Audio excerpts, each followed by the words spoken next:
प्रस्तावित Noida international airport का लोगो इलाके की पहचान समेटे हुए है। उत्तर प्रदेश का राजकीय पक्षी सारस है।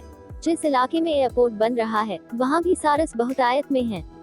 यही कारण है कि एयरपोर्ट के लोगो को सारस की शक्ल दी गई है। एयरपोर्ट परियोजना के 10 किलोमीटर के दायरे में हुए सर्वे में 176 सारस पाए गए हैं। वन्य जीव संस्थान देहरादून इनके संरक्षण की योजना बना रहा है। उम्मीद है कि इस महीने के अंत तक यह रिपोर्ट आ जाएगी। लखनऊ में गुरुवार को हुई बैठक में एयरपोर्ट के नाम और लोगो पर मुहर लग गई है। नोएडा इंटरनेशनल एयरपोर्ट जेवर के लोगो को सारस की शक्ल दी गई है। सारस पक्षी लंबी उड़ान भरता है। साथ ही जिस इलाके में एयरपोर्ट बन रहा है वहाँ भी सारस रहते हैं। लोगो बनाते समय इसी परिकल्पना को केंद्र में रखा गया है। एयरपोर्ट परियोजना में आने वाले वन्य जीवों का संरक्षण किया जाना है। इसके लिए वन्य जीव संस्थान देहरादून से अध्ययन करवाया जा रहा है।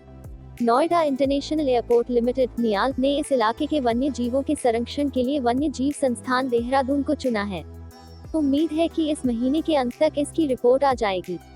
इसके बाद वन्य जीवों के संरक्षण पर काम शुरू होगा। नोएडा इंटरनेशनल एयरपोर्ट जेवर का लोगो फाइनल हो गया है। लोगो में सारस है। इस इलाके में भी सारस हैं। इनका संरक्षण किया जाएगा। डॉक्टर अरुणवीर सिंह, सीईओ नियाल। 21 जगह मिले हैं सारस। वन्य जीवों के संरक्षण के लिए हाल ही में एयरपोर्ट परियोजना के 10 किलोमीटर के एरिया में सर्वे हुआ है। सर्वे बताता है कि इस क्षेत्र में 176 सारस मिली हैं। ये सारस 21 जगहों पर मिले हैं। सबसे अधिक एक जगह पर 11 सारस मिले हैं।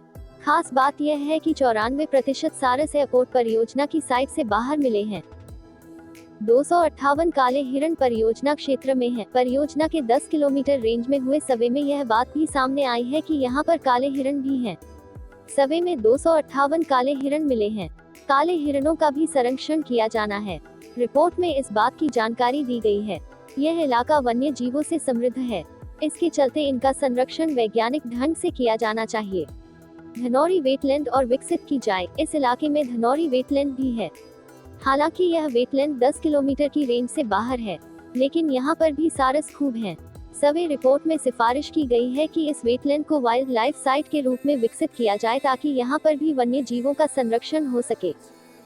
नोएडा इंटरनेशनल एयरपोर्ट जेवर के लोगो में सारस को जगह दी गई है। इससे राज्य पक्षी के संरक्षण की मुहिम रंग लाएगी। सारस के संरक्षण के प्रति लोगों में जागरूकता भी आएगी। विक्रांत तोगड़, पर्यावरणविद।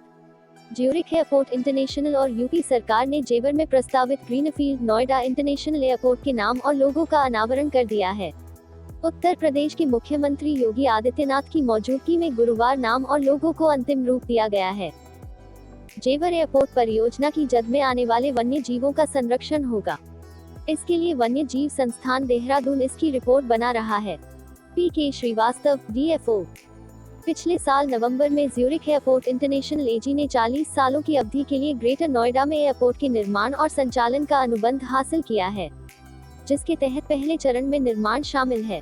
ज्यूरिख एयरपोर्ट इंटरनेशनल एजी को इसी साल मई में जेवर में नोएडा इंटरनेशनल एयरपोर्ट बनाने के लिए केंद्रीय गृह मंत्रालय से सुरक्षा अनुमोदन प्राप्त हुआ था। पिछले सप्ताह नोर्डिक, ग्रिमशॉ, हैटिक और एसटीयूपी को एयरपोर्ट के डिजाइन के लिए आर्किटेक्ट टीम के रूप में चुना गया था। फ्लुगाफिन ज्यूरिख एजी एक सूचीबद्ध कंपनी है जो स्विस कॉन्फेडरेशन के विविधीकृत व्यवसाय और लाइसेंसी के रूप में ज्यूरिख एयरपोर्ट का संचालन करती है। कंपनी ने 1700 कर्मचारियों के कार्यबल के साथ वर्ष 2019 में 1210.1 मिलियन CHF का टर्नओवर निर्मित किया है। इसके 33.3% शेयर कैंटर के पास और 5% शेयर ज्यूरिख शहर के पास हैं। ज्यूरिख एयरपोर्ट दुनिया के लिए स्विट्जरलैंड का द्वार है। 2019 में इस एयरपोर्ट से होकर 31 मिलियन से ज्यादा लोगों ने आवागमन किया। यह इस क्षेत्र का न केवल सबसे महत्वपूर्ण परिवहन केंद्र है, लगभग 27,000 लोगों को रोजगार देने वाली 280 कंपनियों के साथ इस क्षेत्र की अर्थव्यवस्था का मुख्य चालक ज्यूरिख एयरपोर्ट है। हमें खुशी है कि हम जेवर में नोएडा इंटरनेशनल एयरपोर्ट के आधिकारिक नाम की घोषणा करने जा रहे हैं। यह प्रतीक चिन्ह सही मायनों में भारत के अग्रणी एयरपोर्ट के निर्माण को दर्शाता है, जो प्रभाविता, तकनीक और पर्यावरण के अनुकूल बुनियादी संरचना का संयोजन है। मुख्य रूप से उत्तर प्रदेश का प्रतीक है। हम उत्तर प्रदेश सरकार के प्रति आभारी हैं, जिन्होंने इस प्रक्रिया को अपना समर्थन दिया है। Christoph Schnellmann, chief executive officer, Yamuna international airport private limited. Airport के लोगों की खासियत इस तरह होंगी। ब्रांड के लोगों में यूपी के राज्य पक्षी सारस क्रेन को दर्शाया गया है। यह प्रतीक चिन्ह सही मायनों में भारत के अग्रणी एयरपोर्ट के निर्माण को दर्शाता है। नीले हरे रंग में एक समान अभिकेंद्रित होती रेखाओं से यह प्रतीक बनाया गया है। यह प्रतीक जहां एक ओर तकनीक और कनेक्टिविटी का प्रतीक है, वहीं दूसरी ओर पर्यावरण के प्रति सजग दृष्टिकोण को भी दर्शाता है। ऊपर की ओर गति सकारात्मकता और उत्थान का अनुभव देती है। यह लोगो तकनीक और भावनाओं के साथ आधुनिकीकरण व भव्यता का उत्कृष्ट संयोजन है। यह लोगो गुणवत्ता, प्रभाविता और तकनीक की दृष्टि से नोएडा इंटरनेशनल एयरपोर्ट को भारत के अग्रणी एयरपोर्ट बनाने के दृष्टिकोण को दर्शाता है। सतत आधारिक संरचना और संचालन के लिए रोल मॉडल की भूमिका निभाएगा। सभी वर्गों के उपभोक्ताओं को उत्कृष्ट अनुभव प्रदान करेगा।